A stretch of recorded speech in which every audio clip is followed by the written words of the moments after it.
Assalamualaikum warahmatullahi wabarakatuh. Beat listener yang berbahagia, yang tersebar di seluruh dunia. Saya Yudi Pramuko, tukang donat dari Parung, YouTuber tertua di semesta. Jadi hari ini kita akan bicara sedikit tentang sejarah ya. Tentang sejarah kita, Quran itu 75% adalah sejarah ya. Dan Nabi Muhammad itu juga mengapa jadi orang besar, karena belajar dari perjuangan orang-orang besar di masa lalu ya. Nabi besar Muhammad Sallallahu Alaihi Wasallam itu belajar dari perjuangan orang besar, yaitu Nabi Ibrahim. Belajar dari perjuangan orang besar, yaitu Nabi Musa, Nabi Isa, Nabi Nuh. Jadi sejarah ini itu sangat penting ya dalam kehidupan manusia ya. Dan kita juga perlu mengenal sejarah istri kita kan. Atau mencari, kalau yang belum punya pasangan hidup, mencari sejarah keluarga dari calon istri itu di apa, nasabnya itu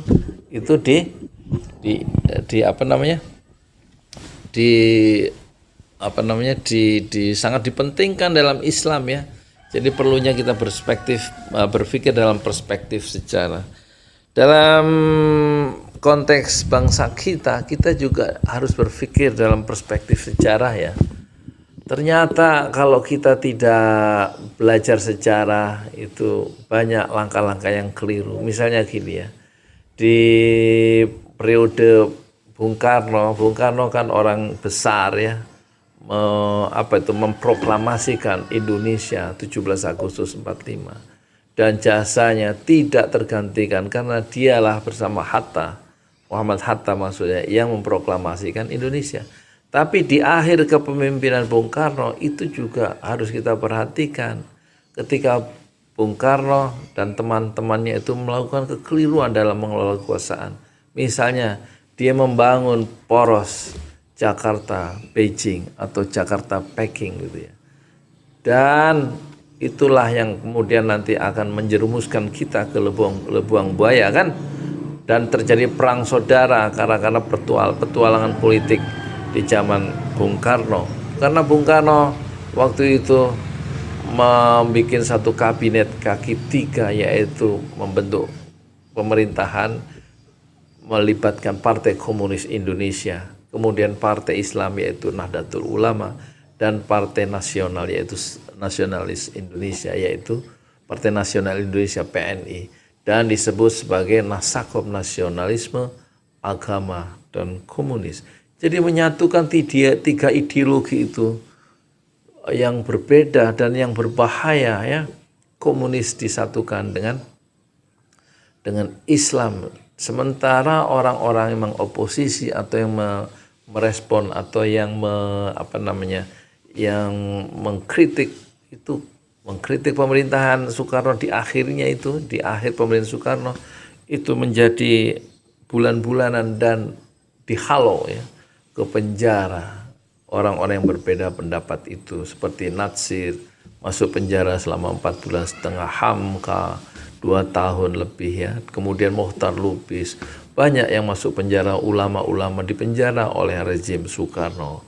Nah, ini satu pelajaran yang harus kita catat betul-betul. Kita harus selalu berpikir dalam perspektif ya sejarah, karena umur kita itu terbatas. Kita harus belajar dari pengalaman hidup orang-orang yang lalu. Begitu juga dalam mengelola negara ini.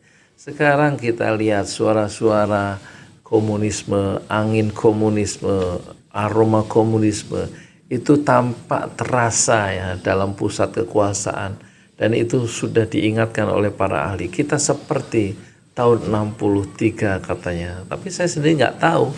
Tapi hanya mendengar ya sejarah dan mendengar ahli-ahli yang bicara tentang itu. Kenapa kita harus mengulangi kekeliruan itu?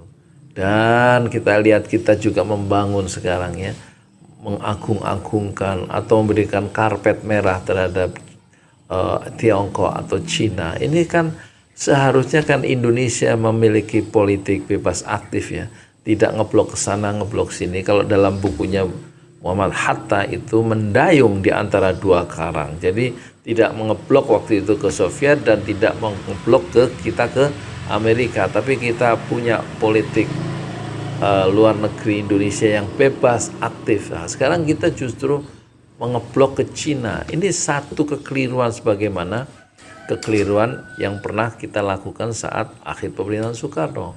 Dan kemudian Soekarno menjadi otoriter, apalagi kemudian dinobatkan sebagai presiden seumur hidup tahun 63. Jadi makin otoriternya, makin membungkam orang-orang yang berbeda pendapat. Itulah yang dilakukan oleh rejim Soekarno di akhir kekuasaannya.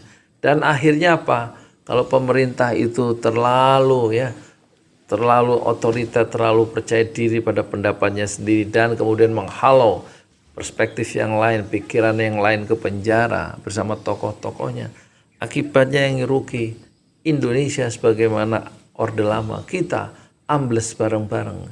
Oleh karena itu kita berharap kepada Allah supaya kita tidak mengalami nasib tidak mengulangi nasib yang pernah kita lalui, yaitu ekonomi runtuh di akhir tahun 60-an itu, dan semuanya runtuh, dan kemudian ngantri sembako di mana-mana saat itu zaman Soekarno.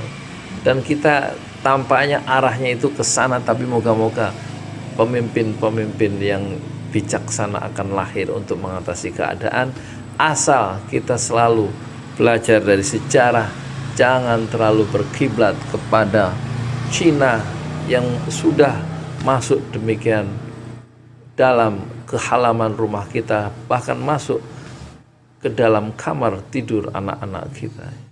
Mari kita kembali berpikir dalam perspektif sejarah. Moga-moga kita selamat sentosa menjadi bangsa yang adil, bangsa yang sejahtera, dan bangsa yang makmur untuk semua. Demikianlah sobat, atau demikianlah Beat Listener, sekedar curahan, bukan curahan sekedar catatan sejarah untuk Indonesia modern kita supaya jauh lebih baik.